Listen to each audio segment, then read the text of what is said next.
Good evening, dandies. Welcome to Undetermined, the podcast.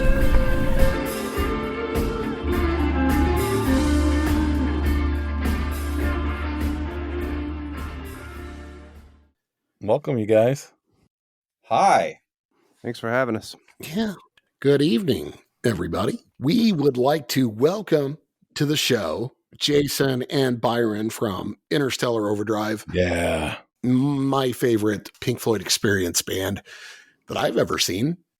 Well, thanks. Absolutely. My dad was a big fan of yours. I'm a big fan of yours. We've been to a ton of your shows. Oh, yeah. We're big hits with the dads. Yeah.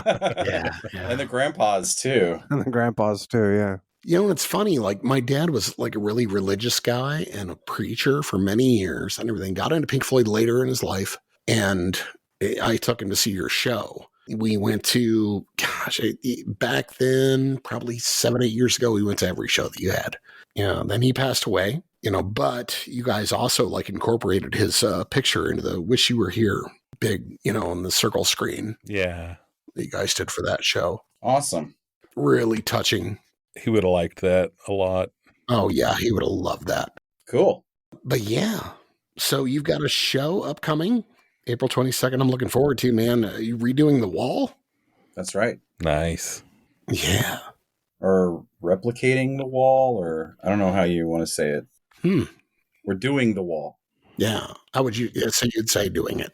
Yeah. All in all.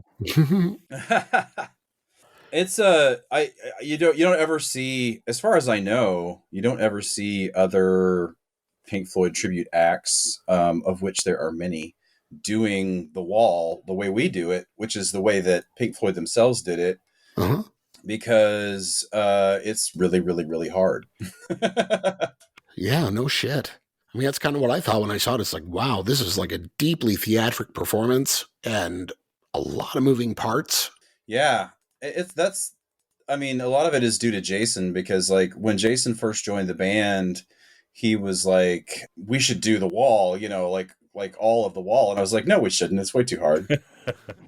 That's going to be like a nightmare to try to pull off. Right. And it was. And it is.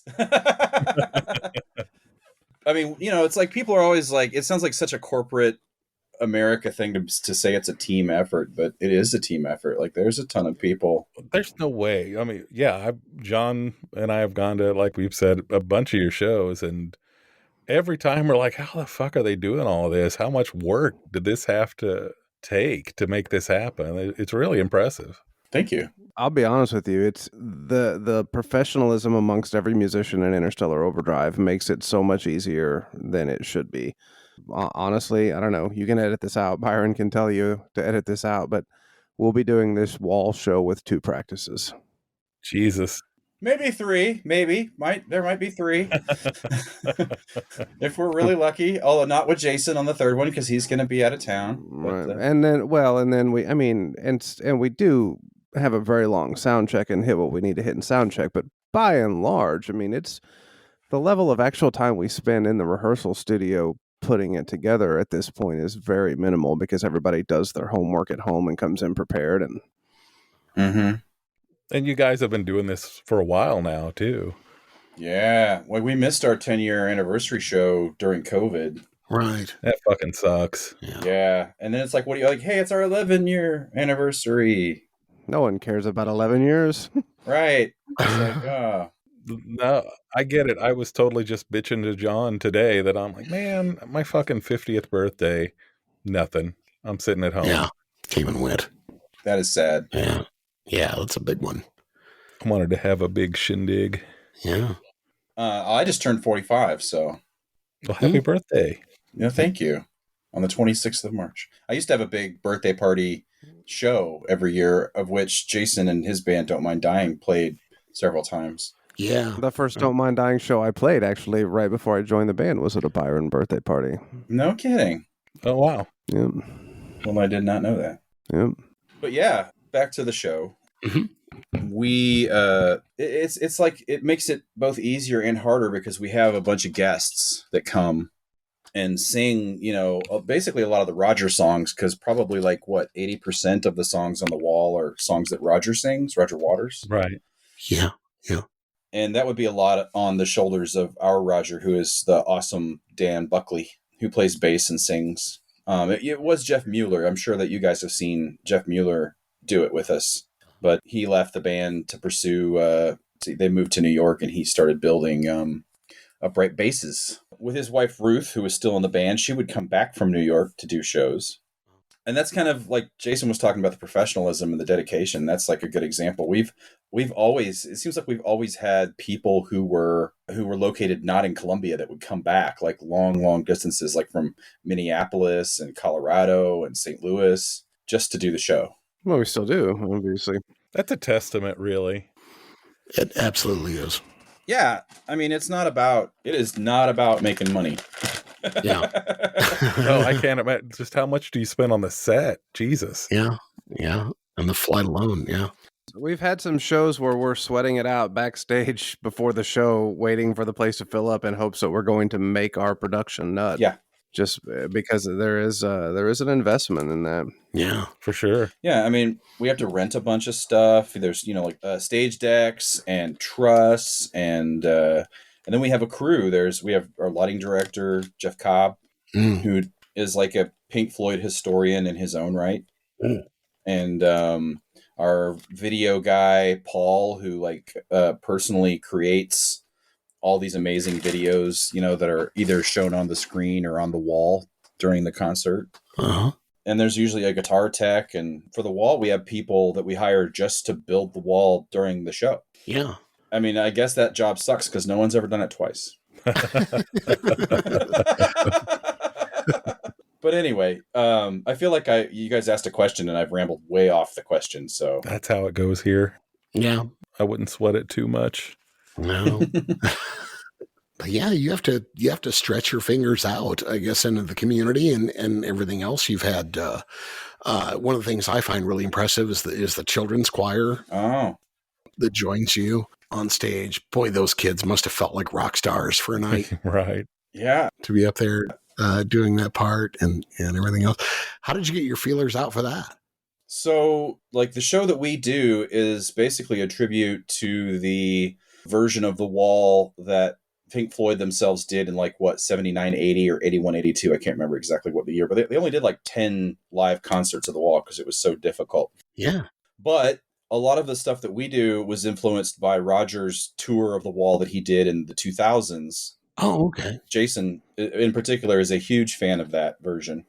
And they did a thing where every city that they went to, they got a group of kids together and taught them this song and dance, and they would get up in front of the wall and do that number. And we were like, we should try that. So we've actually been doing it since before we ever did the wall all the way through. And there's kids that started doing, there's kids who are in their late 20s now that were Brick Kids, choir kids, I mean. Nice. So the youngest kid we've ever had up on stage was 7. And this year there's a little girl who's 6.5. But my daughter is in it. Jason's daughter's been in it. A lot of family members of the band have done it. Mm-hmm. Oh, cool. It's really cool. Mm-hmm. And my wife is a big part of it. For years, it was Violet Vonderhaar, who also was in the band at one point. And she ran the choir. But then when she got too busy with all the things that she does, my wife, who is a music teacher, stepped in. And this year, she and my daughter have run the whole thing. And the Missouri Theater stepped in and said, hey, if you throw us some tickets, you can come have your Brick Kids choir rehearsals here. Nice. Yeah. Which blows the parents and kids away when they get there. It's like the Missouri Theater. It's like, hey. But yeah, I hope that it seems like the kids really enjoy it. Some of them are freaked out, but. Sure. I would have loved it at that age. Oh, yeah. The crowd goes crazy. Oh, yeah. I agree. As being part of that crowd, I've always enjoyed it. I thought it was amazing. It's like, wow, I can't believe we went to this, extent. Wow, this is great. Anyone who's ever not seen the show before is totally amazed. When the kids come out, they're like, what? Yeah.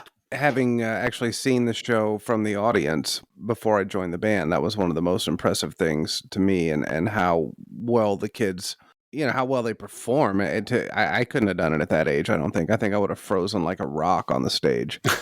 Right. That's one of the biggest things I thought is just I've done, theater and, musicals and everything else all my life when I was younger in school performing. And it's like, I don't think I could have done that at all when I was like 8 or 9 years old. No way. Mm-hmm. I can remember some of those like school musicals I did at that age. Mm-hmm. So how cringy that is. It's awesome that you say that, because one of the things that occurred to me after we had done it the first time was that the Interstellar Overdrive of Columbia, Missouri version of The Wall is like a really, really, really well done high school play. Huh. It's like that's sort of our level of budget, our level of ability, so it's like the wall that we build, it's like a high school play set. Yeah. Because Pink Floyd themselves and Roger, when they build a wall, it's actual cardboard bricks that they put together and they actually build a wall. Right. It's like Broadway quality shit. Right. And there's a huge crew of people carting bricks out and setting stuff up. And I was like, we'll never be able to do that. Because first of all, I'm going to have a pallet of, cardboard boxes that are the wall that has to live somewhere 12 months out of the year. Right. Yeah. Where do you put those? Our wall is like a big accordion shade, that I built because I took stagecraft in college. Oh, cool. Hey, me too. I'm a theater major. Yeah, well, I could have been a theater minor probably, but I don't have any degrees. Anyway. Yeah, so it just unfolds. It's like this really heavy cardboard with cloth that like joins the parts together. And so then that means that when you you can shine lights through the wall sometimes. Yeah. Yeah, that's an advantage. And we just hang it from a big frame. And it's just something that like 2 humans and a ladder can accomplish while the band is playing, and hopefully nobody dies. Yeah. Falls off. Yeah. Right? Yeah. It's incredible to see, though. And just to give kind of an outsider perspective, if you've never seen the show, it's like as the wall is playing, I mean, they do a lot of theatrics, and I don't want to give too much away, but the wall slowly encloses the band throughout the show. And it's a really, man, it's just amazing to see. And it gives this, sort of feeling to the whole show that you wouldn't get otherwise if they were just playing the music all the way through. Yeah. The theatrics are really important. And you guys incorporate a lot of stuff, not just from The Wall, just from Pink Floyd in general. Yeah. In what way? Oh, like I'm thinking of like the big circle screen that's up above the stage. And Oh, yeah. Yeah. When you do other elements of it, the flying pig. The flying pig. Yeah. Everybody's waiting for that. Mm-hmm. Well, he doesn't fly. He's very large and doesn't fly, but he is present. Right. The present pig. He's gigantic.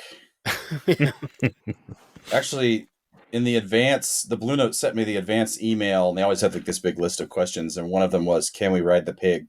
Nice. You can ride the pig at your own risk, sir, because he's very like 7 feet tall and slippery. Yeah. That's how I like them. Yeah. Didn't we have that pig custom made? Didn't we find the pig custom made in someplace in China?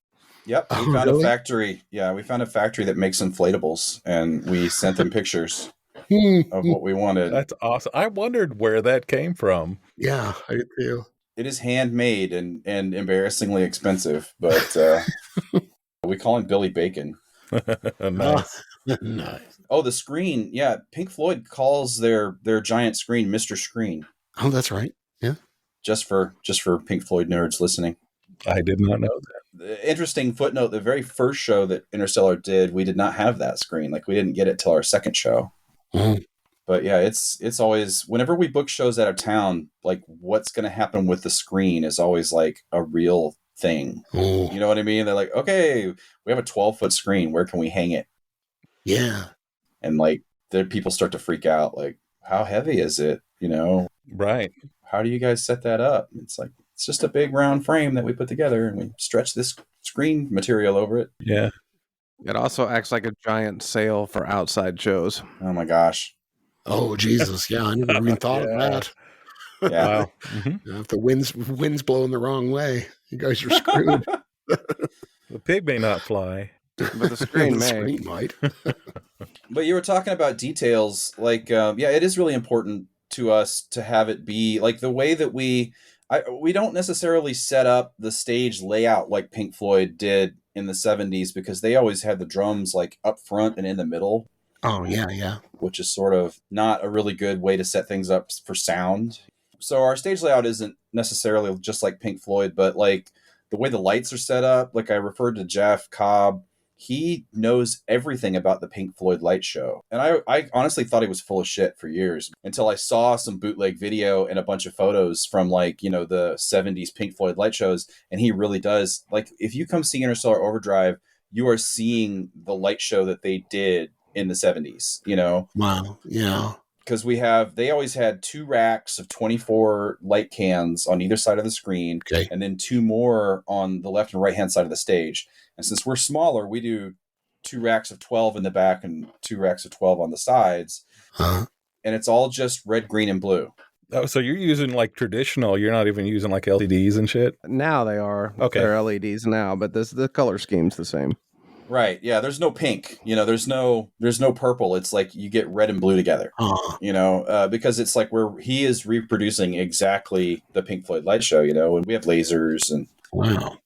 I don't know. I honestly didn't realize how amazingly dedicated that Jeff is to like doing the Pink Floyd light show until I researched it later, you know, and I was like, holy cow, he's doing it just like they did it. Like, he really does know what he's talking about. Lightwork's an art, man. It really is. It is. Yeah. The layman may not catch that, but I mean, you could feel it's authentic, but I didn't even know that. That's incredible. He gets there 2 or 3 hours before the rest of the band to start setting up lights. Like, it's a massive undertaking every time he does it. Wow. We're really lucky to have Jeff. And then he's there a couple of hours after the band is gone. Right. Taking it all back down again. Mm. That was the other thing I wondered. I'm like, I'm glad I don't have to participate in the breakdown on this shit. Oh, Jesus. Yeah. Like, John and I, let's go find another bar. Yeah. It's a long day, man, for sure. We always, when I say we, I mean me. I usually get there around noon, and when I get there, Byron and Cobb are already there. Oh, wow. And like our first thing we have to do is to rig the screen, because then Cobb kind of rigs the lights around the screen. Mm-hmm. So once we get the screen up, then there's just not a whole lot for us to do for a while. Mm-hmm. And then once we get to a point where we can set up our amps and equipment and whatnot, we do that. But then, you know, after we play the show, then it's basically waiting for Cobb to get the lights unrigged so we can then unrig the screen and go home. So sometimes, I mean, we've still been there at 3 o'clock in the morning before trying to get it all. Man. Jesus. Yeah, it's an incredibly long day. Starting at noon and going until 3 o'clock in the morning makes for a very long day for a bunch of oldies like us.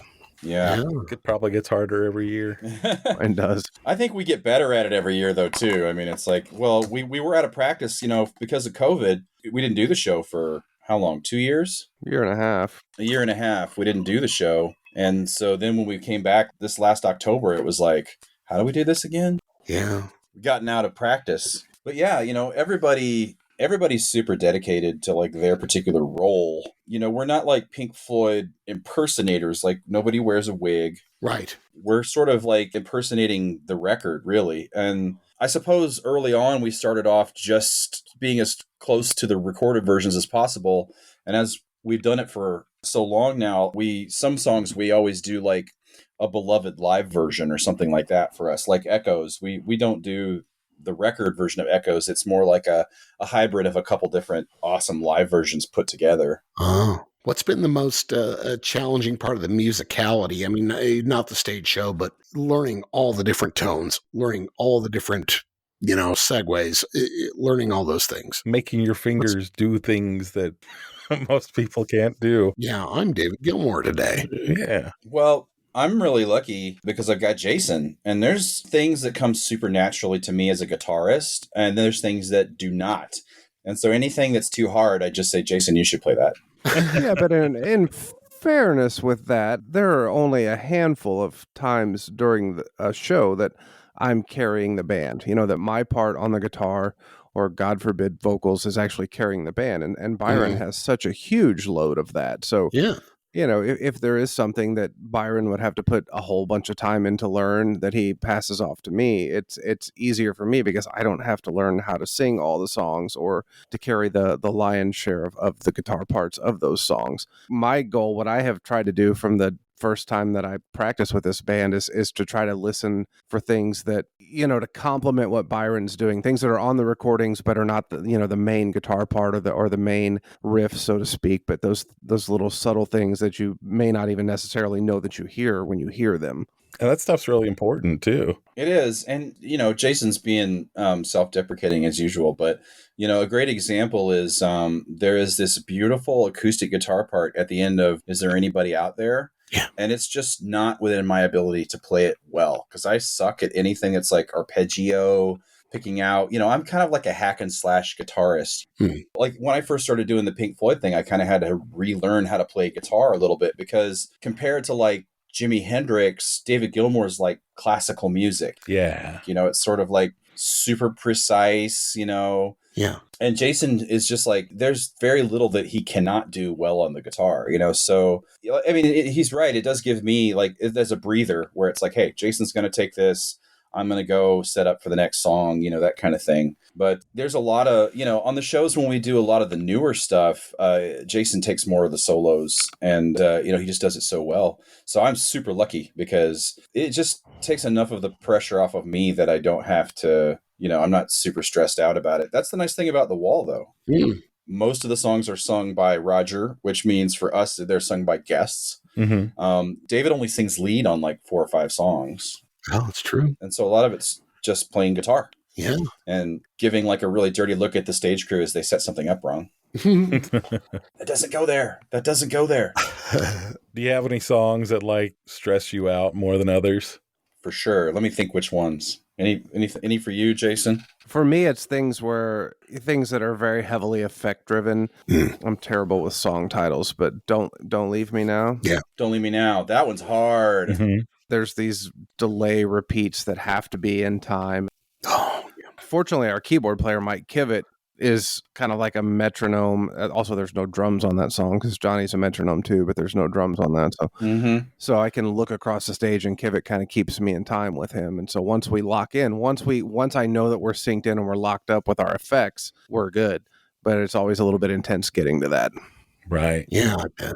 I mean, Comfortably Numb is definitely a stressful song just because almost everyone in the audience knows that solo. Money is the same way. Right. It's like when you get to the ones that are super well known, it's like, all right, you really can't screw this up because people know when you have screwed it up. Well, and when we do The Wall, there's a whole nother level of stress to the Comfortably Numb solo. And that even involves people other than Byron because, there's I won't say too much, but there's a possibility someone could be injured or killed during the guitar solo for that song. So it's a dangerous thing. It's not really even a possibility. In some ways, it's a likelihood. Yeah. And we've just managed to miss that bullet. So I'm going to try to do a safer setup for that this year. But you'll have to kind of see the show to really appreciate what we're talking about there. I'm not going to ruin that. Yeah. It's another awesome thing that surprises the audience, though. Everyone's always like, whoa. I mean, it's really, again, it's just stuff that Pink Floyd themselves did, but no one thinks that you're going to do it like to that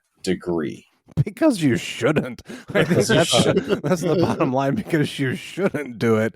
But we do, and it's awesome. Yeah. That boy's crazy. Yeah. Yeah. But yeah, I mean, the whole thing is stressful, to be honest with you. Like, I had a lot more fun the very last time we did it. The first time we did it, when it was done, I just felt like, thank God that was over. Sure. Yeah. with no major mistakes. It's like, wow, we got through that. Yeah.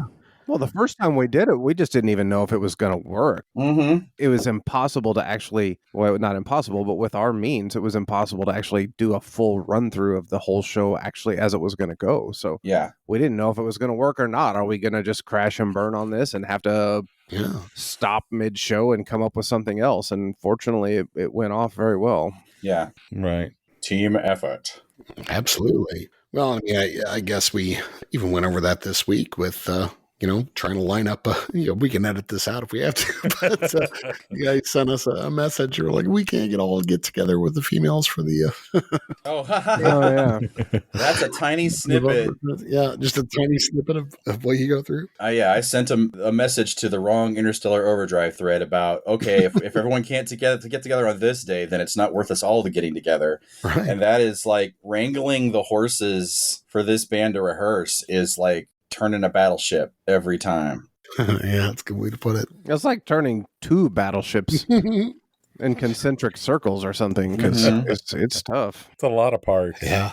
And especially for people, this isn't for anybody their main thing. Right. It's not like a full-time thing. People have lives. Mm-hmm. Pink Floyd, we can hire you. This is your job. There's no semi-large town in America that Pink Floyd couldn't play a show at and sell out. Oh, absolutely. So, that's like, yeah, Pink Floyd, it's worth all the hassle because they know that, they're going to be adored everywhere. Little Interstellar Overdrive is more like, we're just doing this because we love the music and the shows and we love each other. Most of the members of the band have been with us for a really long time now. Yeah. Like, how long have you been in the band, Jason? I don't know. Probably since 2013, 2014, something like that. Mm-hmm. I think you're right. So the only people who have been in the band the whole time is me and Johnny, the drummer, and Mike Kivett, the keyboard player.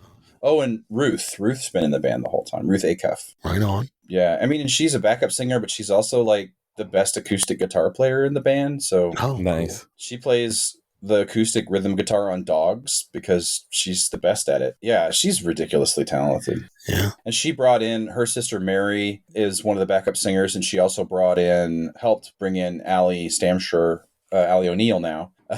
It's been Allie O'Neill for a long time, I'm sorry. But she helped bring her in too, so she's an important recruiter of backup singers. Right on. Well, it's not like you guys are just doing this either. Right. Jason is in Don't Mind Dying, and Byron, do all sorts of other shit. And you're a sound engineer. You create amplifiers and pedals and mics and all sorts of amazing shit. God, I really want one of your amps. Oh, thank you. If I can ever afford one. if there's ever tubes to build another one. Oh, really? That's a whole nother podcast. Yeah. Yeah, the tube supply has really dwindled this last couple months, so... that's what I heard. Gone down the tube. Oh, my gosh. I've had a bunch of people contact me in the last month saying, hey, I'd like to buy an amp, but I'm like, I would so love to build you one, but I can't get tubes to build it for you. Yeah. How long have you been doing that? My business, I've been building amps for other people since 2008. I first started officially my business in 2010. Okay. So a long time. I've been doing it full time since 2016. So yeah, the ways I make money are build guitar amps and pedals, and I'm a live sound engineer, and I record bands too, and I play music. Right on. Yeah, my life is awesome. That sounds like a pretty awesome life, honestly. On paper, yeah. You get to do what you want to do. Yeah. I worked retail for 20 years and hated it. Finally got to the point where I was like, I just got to quit this and follow my dream. And I wish I had done it earlier, but that's the way that goes. Yeah, yeah. I'm definitely not getting rich, but yeah, I don't have anybody telling me what to do either. There you go. Throw in a plug for yourself. I was going to say, except Kivett, and then you dropped me. Nice. We'll leave Kivett out of it. But yeah, no, throw in a plug for myself? Yeah. My company is called Byron Amplification, and we hand make tube amplifiers for guitar and bass, and we make all kinds of guitar and bass pedals, and we build speaker cabinets, and some of which feature speakers that I've designed because I'm just a huge audio nerd. And we have sold amps and cabinets and pedals all over the world, like Japan and Canada, England, Israel. Yeah, it's just it's an awesome thing to do. And I'd love to go see. There's a lot of Columbia, Missouri artists that use my gear, and it's very rewarding. The relationship I've built with those people. So yeah, The Many-Colored Death and a few others that I know of. Don't Mind Dying. Yeah, beautiful pieces, but they sound amazing. Thank you. From every show that I've seen, everybody carrying a Byron amp and Byron pedals. If you ever got any factory rejects, just send them my way. All right. I'll put you on the list. Mm-hmm. Yeah, we'd love to take sponsorship, and we'll take that in free. Well, I'll take that in free guitar pedals. Right on. I can definitely work that out. Right on.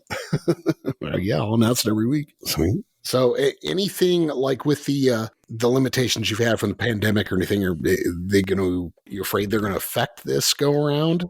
Or do you think you guys got it on lock? Do you mean as a performance or like with the turnout or? Yeah, just as a performance. I mean, I'm not worried about turnout. I think you'll do okay in turnout. I think that we will probably play it the best we've ever played it. Cool. I think because we've been so separated, we have all maybe worked even harder on it on our own. And so, like Jason said, our rehearsal time has been really limited, but like the rehearsal that we did have, it was like we could have played it the next day. Nice. Yeah. Jinx, right? I think that the pandemic and all of us that are used to going out and playing shows in front of people just kind of changed our mindset a little bit. And I certainly know that my preparation for this show at home was different than it normally is, just in the amount of time that I actually spent playing, because that's kind of what I've kind of become a little bit more, is just sitting in my studio at home and playing rather than actually going out and playing shows. So I definitely started preparing for this show a lot sooner than I would have under normal circumstances, because usually, I've got this show with this band or this show with this band or this show with this band. And so you kind of just prioritize based on what show you've got coming up. And since I haven't really had a whole lot in the pipe, it was really able to spend some time diving in and learning a few parts that I hadn't necessarily played before on some of these songs, and being just really prepared when we went into the one rehearsal that we've had to date.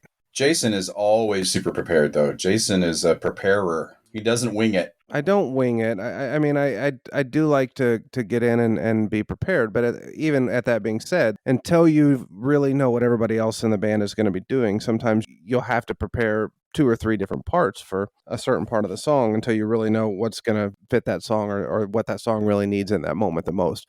That's where kind of being that second guitar player in this band affords me that opportunity to do, as where obviously Byron's going to play. What Byron plays most of the time is not optional. It has to be there. Right. But sometimes I have 2 or 3 different options what I could play, and so I have to kind of figure out what's going to suit the song best the way that we're playing it live.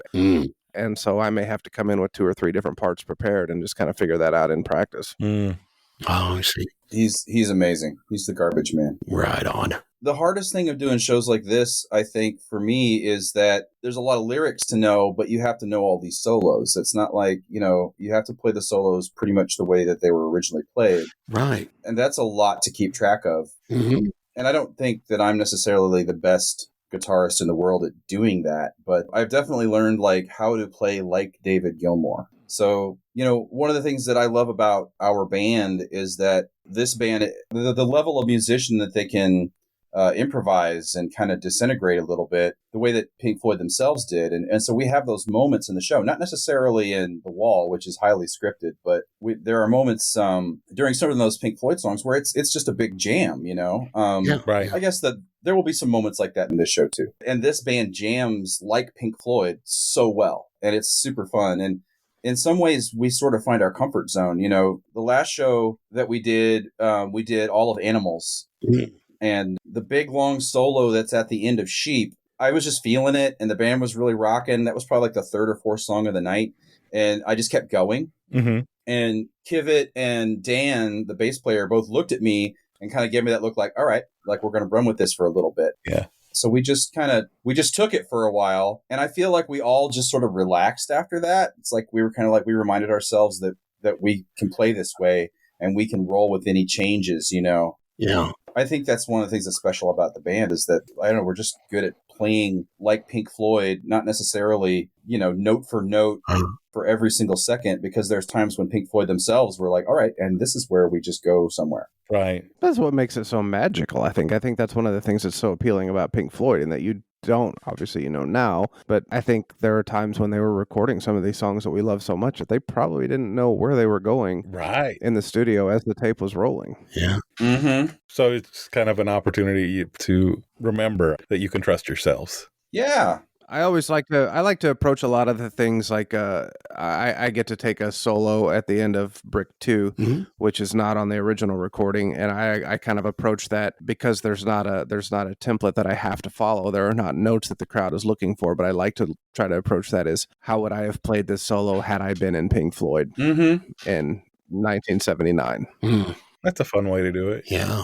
Are there any Gilmore hacks Mm-hmm. that you think that you've discovered? Just the fact it's like, oh, David likes to do this, or I have. I know Byron has a dozen, but as a primarily rhythm guitar player, I definitely have one, and it's guitar nerdery that no one who listens to your podcast will care about. But when I play a C chord, like a cowboy chord, C chord, I always throw the low G in because that's what Gilmore always does.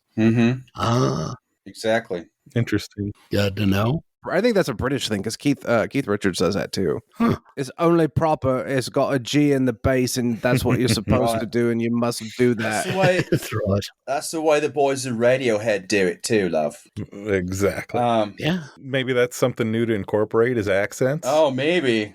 Yeah. I'm blessed to have almost the same speaking voice as David Gilmour, but luckily he doesn't talk very much during the shows. He just really usually only says, "Thank you very much indeed." Thank you very much indeed. Yeah, he doesn't seem to say a whole lot. No, I'm cool with that because sometimes I feel like it's really cheesy when you try to talk to the audience during a show. But Pink Floyd sort of speaks for itself. You know, it's like, don't look at us, don't look at our faces, look at the lights, look at the video. You know, Right. that's what's supposed to be moving you right now. Mhm. But yeah, guitar hacks. I don't know. I'm probably one of the big experts on David Gilmour and the way of his tone and the way he plays and what gear he uses on every album. But I suppose like an easy one for guys who are just love Gilmour and want to sound more like him is that his main lead tone is this electro-harmonics pedal called the Big Muff. Mm-hmm. Insert joke. Yeah, I've got one. Looking at it right now. Electro-harmonics pedals always have like a really silly name, and sometimes it's suggestive. Right. But anyway, if you plug in a Big Muff into a clean amp, and you'll immediately think this doesn't sound like David Gilmour, like I did when I was 15 and I got my first Big Muff. I was like, this doesn't sound like David Gilmour. Mm-hmm. You were 15? Yeah. Do you mean I was once, like, you're surprised that I was ever 50? I've been 44. When you got your first Big Muff? Yeah, my parents were musicians, so I don't know. I felt blessed to get a Big Muff when I was 15. Now I know what you're trying to say. So do we all. Sorry, guys, I'm slow on the uptake. Anyway, I should edit that out. No. Leave it in. So a Big Muff doesn't sound all by itself. The secret is you run it into an overdrive pedal after the Big Muff. Ooh. Now, in the 70s, Gilmour used this somewhat rare pedal called the Color Sound Overdriver, which is an all transistor overdrive pedal. It's really like a clean boost. And then when you turn it way up, it starts to kind of sound like a fuzz. But somewhere in between, there's like this beautiful kind of tubey overdrive. You know, you can even use a tube screamer, or a Boss Blues driver works fantastic after a Big Muff. I've got both of those. The Big Muff is a very scooped sound. Yeah. And then you have the overdrive kind of adds the mids back and smooths out some of the highs. And it's like instant, Right. add delay, and you've got David Gilmour in a box, basically. So Huh. I would like to interject that it's not that easy because I've done that exact same setup.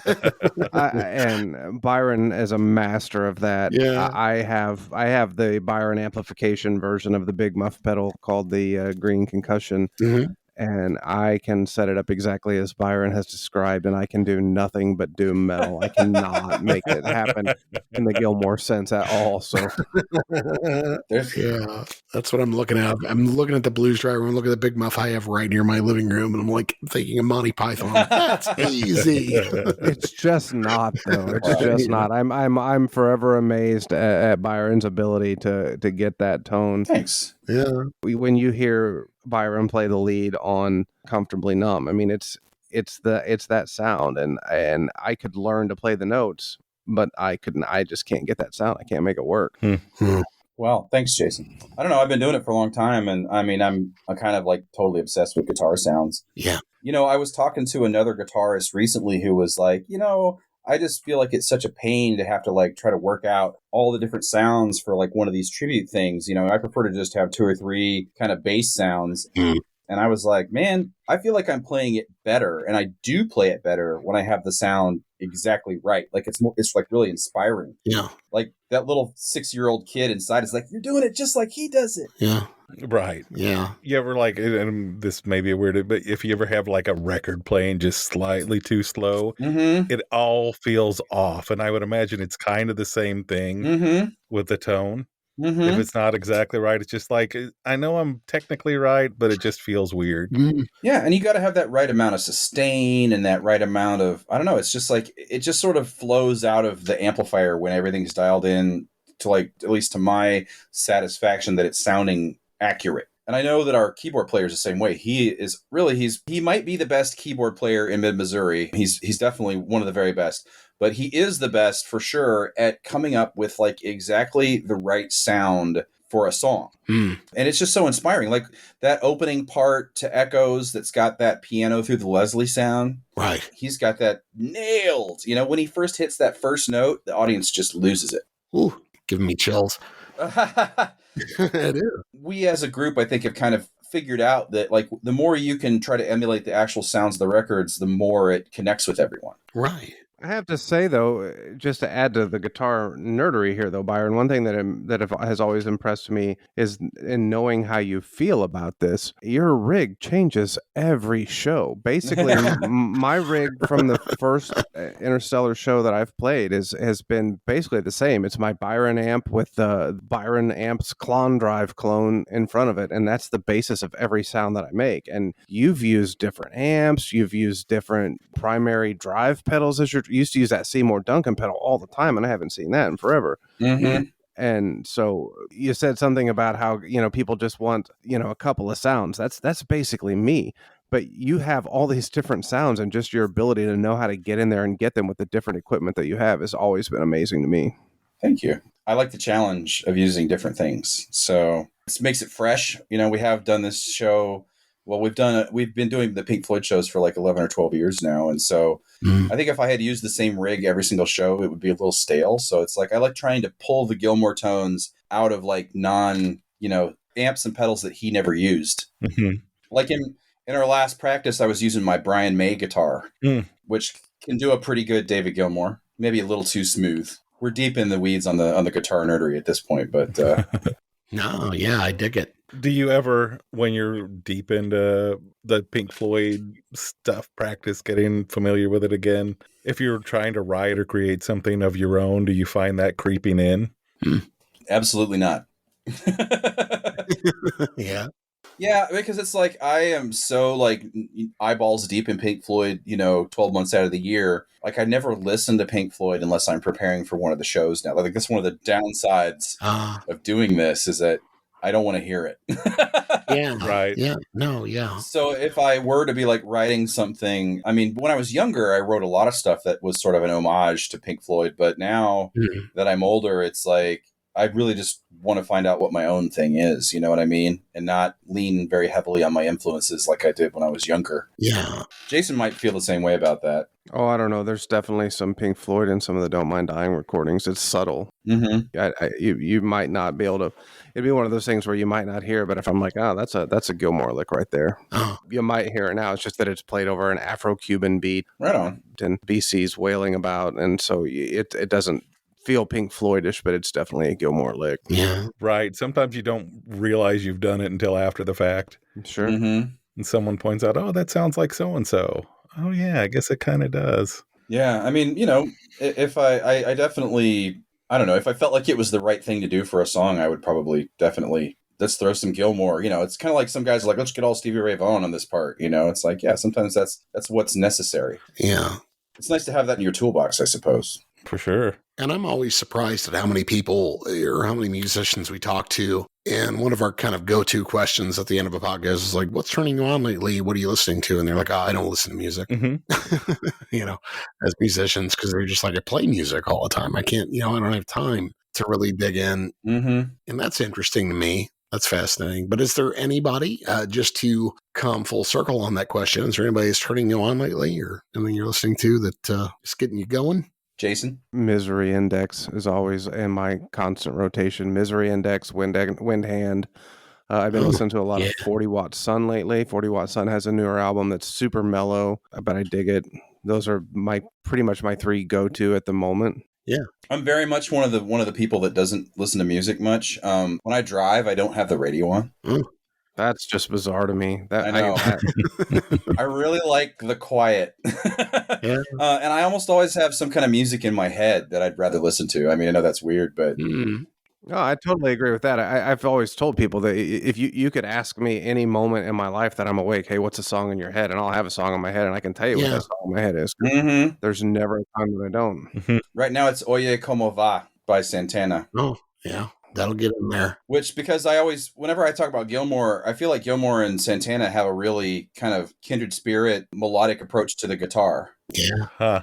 I never thought about that. Yeah. When I sat down as a kid and I was learning the Gilmour solos, I was also learning, Santana hits like, Black Magic Woman and that kind of thing. And there's a lot of crossover in like the scales they use and their tone, But I'm preparing for a couple tribute shows. My band Mercury Trio, we do Led Zeppelin and Hendrix every year, but we always do 2 special shows every year. And this year in the summer, in June, it's going to be REM, and in September, it's going to be the Cars. Oh, wow. Right on. So listening to a lot of REM and the Cars. I'm actually playing drums in the REM band. Huh. Oh, really? Cool. Because I like a challenge. Yeah, I guess so. Jesus. But I mean, I've been a drummer since I was a kid, but I just haven't played live. I know these incredible drummers. Ryan Hobart from Mercury Trio and John Lazar from Interstellar are just. It would be silly for me to try to do drums on something if those guys are available. Right. But anyway, yeah, I'm listening to a lot of REM in the Cars lately. Cool. Yeah, I'd love to see both of those shows. Jason, what's going on with you, man? Aside from Interstellar. BC from Don't Mind Dying and I are working on putting together this Rolling Stones kind of a tribute. Yes. It's going to be a one-off we're going to do for the 50th anniversary of Exile on Main Street. Yeah. We're doing Exile on Main Street from top to bottom, and then a few other surprises. We actually had this show ready to go, and it was canceled a week before the show when COVID first hit. Yeah. So we're kind of picking up the pieces and trying to put that back together. Yeah. I think we have an August date kind of penciled in for that. Cool. Don't Mind Dying is actually starting to talk about kicking the tires and getting back in here and trying to write some more shit and maybe try to pick that up sometime this summer and play a few shows this summer, or maybe try to do some recording. Cool. You should. It's an excellent band, man. It really is. Love DMD. You guys are a local institution. Absolutely. Like the Boone County Jail. Yeah. Everyone knows about the Boone County Jail. Yeah. But if anyone I ever meet locally knows about a local rock band, it's Don't Mind Dying. Don't Mind Dying. Oh, yeah. I agree. Absolutely. Nobody knows who you are, but everybody knows BC. Exactly. I've actually had that happen. I've been at dinner with BC before, and the waiter's been like, "Aren't you the singer in Don't Mind Dying? Your band is great. And what can I get for you, sir?" Like, I'll tell you what you could get for me, a shitty tip. Yeah. That's yeah. hilarious. Yeah. I want to know, Matt and John, what your favorite Pink Floyd songs are. Oh, Jesus. That's an unfair question. It is. There's so many. I mean, I like the wall front to back. Breathe. That's a good one. That's my favorite. Yeah. It's got to be. Mm-hmm. It really is. Dogs of War. God, damn it. You just took the two that I was going to say, and now I'm not even going to try. God, many. But I mean, I like listening to Amagama front to back, and man, so much. I mean, I was even listening earlier to The Wall front to back, preparing for the show tonight. Right on. It's incredibly. It means so much to me, I think, personally, and I think it does to a lot of people. It really does. And Pink Floyd is one of those bands that it's not just music, right? It's incorporated into your life. It's incorporated into a lot of things that you've experienced. For me, there's memories of my father, memories of my brother, memories of my family. Mm-hmm. And that's so important. And I mean, that's got to also relate to your fans. Mm-hmm. I think. Do you ever get any big pushback from your fans with the fact it's like, that wasn't, what I expected or anything? Or do they just really, I mean, for me, every time I've seen you guys, I'm just like, I've left weeping. I really have sometimes. There's a lot of tears shed at the shows. Yeah. Which initially really took me by surprise. But there's always moments when you look out at the crowd and see people crying. We get a lot of these kind of random comments on our Facebook page or messages on our Facebook page or Instagram. And one of the ones that sticks out to me is a woman who came to see us play Summerfest, which is an outdoor show. And her mom had dragged her to the show. She didn't want to go. She didn't like Pink Floyd. But she said that, over the course of the show, which was about 2 hours, she just got totally sucked in and was taken on this emotional ride and ended up tearing up at one point. And she just couldn't believe it. which was obviously an awesome thing to have someone say to you. Yeah. But I mean, we've had a lot of folks say things like that to us, but it's really just the music, and it's the way we just structure the show the same way Pink Floyd did. They were masters at taking you somewhere. Yeah. And if you just do it the way they did it, it's all put together with a concept in mind, so to take you to an emotional place. Yeah. And I think it's just super rewarding to like be able to do that for people. Oh, yeah. We're just blessed to be able to do this and play this music. And you were talking about pushback. Uh-huh. I think the only pushback I've ever gotten was some guy asked me belligerently why I didn't play the solo to Have a Cigar just like it was on the record. And I was like, well, I mean, to be honest with you, I took that solo from a bootleg at Madison Square Garden, and if you give me your email, I will send it to you. And I played it note for note like the bootleg. And he just looked at me like, whatever. And it's like, it's true, dude. Yeah. Yeah. I'm pretty sure I got some pushback the time I sang Bike. I don't remember anybody actually saying that, but I'm pretty sure people felt it. You did it so well, Jason. Come on. It's hard to sing like Sid Barrett, and I think that you sing like Sid Barrett. Yeah. Well, I think, and kind of what we were touching on, taking away the vocals, man, Pink Floyd, even if it was just an all instrumental, would really touch people emotionally. Sure. Oh, yeah. And all the different records are kind of different themed musically, I mean, like Dark Side of the Moon is kind of like an R&B record in some ways. Mm-hmm. And Wish You Were Here is like progressive rock. Yeah. And The Wall is kind of, I don't know, what would you say The Wall's like? There's a lot of funky stuff on The Wall. There's a lot. There's show tunes in that. Yeah. Yeah, I'd say it's operatic. Yeah, it's a rock opera. Yeah, in a lot of ways. If you follow the story, but not even if you follow the story, it's also that way if you follow the music. Mm-hmm. It builds through a sort of play, a musical in a lot of ways. The last three tunes especially are very much like just like a musical. Oh, sure. Yeah. And that's why I think your performance of it just sucks you in. Yeah. Hopefully. That's one thing my wife said after going to that show. She's like, you paid no attention to me through that whole thing. I was like, yeah, no, I've known you for 30 years. I'm watching this right now. Well, and I think that's also the thing where you guys are really fucking good. Yeah. Yeah. And you want to pay attention to people that are good. And I remember the first time John got me to join him for one of your shows, and I was the same way. I was like, holy shit. Yeah.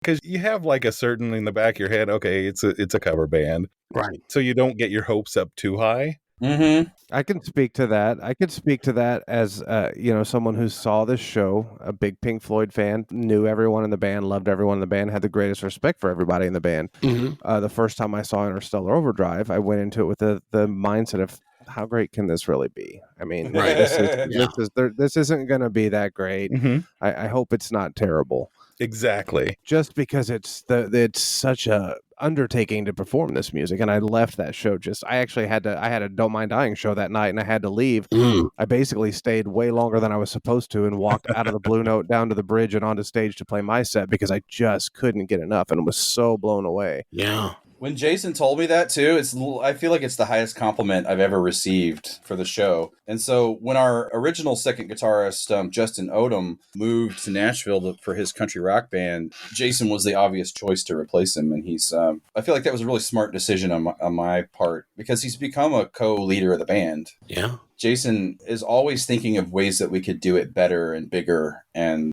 coming up with like ways to tweak the songs to make them more theatrical or maybe to play to our strengths better. So yeah, he's a huge part of the band.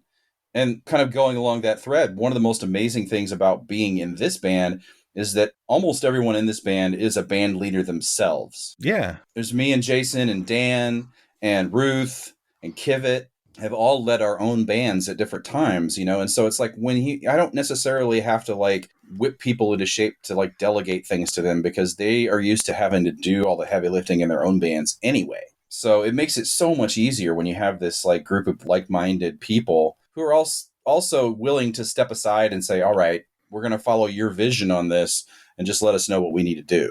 It's really kind of a Columbia All-Stars show. Oh, it totally is. Absolutely. It is. Absolutely. I mean, yeah, because the people who are guests in the show, like BC is a guest. I don't know if that's a spoiler, but, Mm-hmm. yeah, we are lucky enough we've had some amazing people come and be part of the show who are also, big big wigs in the local music community. It just makes it so much more. I feel like that helps sell it to the audience too, because from like the second song, you've got, oh, here comes a guy and he's going to sing a song, and then here comes another guy. Right. There's no break. It doesn't stop. Yeah. So it's kind of like it's just like watching, I don't know, just like watching a play. Yeah.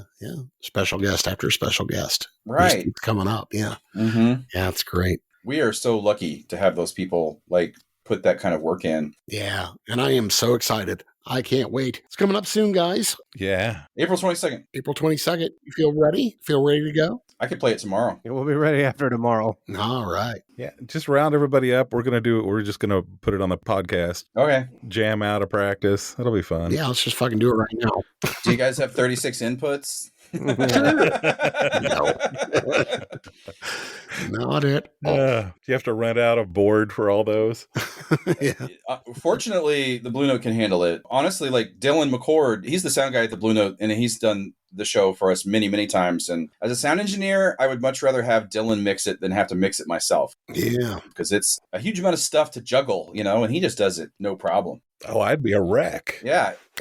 Yeah. He's also a Pink Floyd expert. Like, he knows what all the songs are supposed to sound like. So I love being able to rely on people like that. It's like, I know Dylan's going to make it sound right. Right on. Well, you guys want to wrap up? Yeah. I don't want to keep you on all night or anything, but man, I can't wait for the show. And everybody in the region, if you're not in the region, fuck it, come on down here. It's worth a drive. It absolutely is. Check out Interstellar Overdrive doing the wall on the 22nd. It's a great show. You will not be disappointed. Thank you, Byron. Thank you, Jason, for joining us. Yes. We had a great time tonight. Thanks, guys. Appreciate it. Brought me so much insight into the show and Thank you. into your band, which I've loved and enjoyed for many years. Thanks, guys. But thanks for listening to Determine the Podcast, everybody. Have a great week. Bye-bye. Bye-bye. Bye. Bye.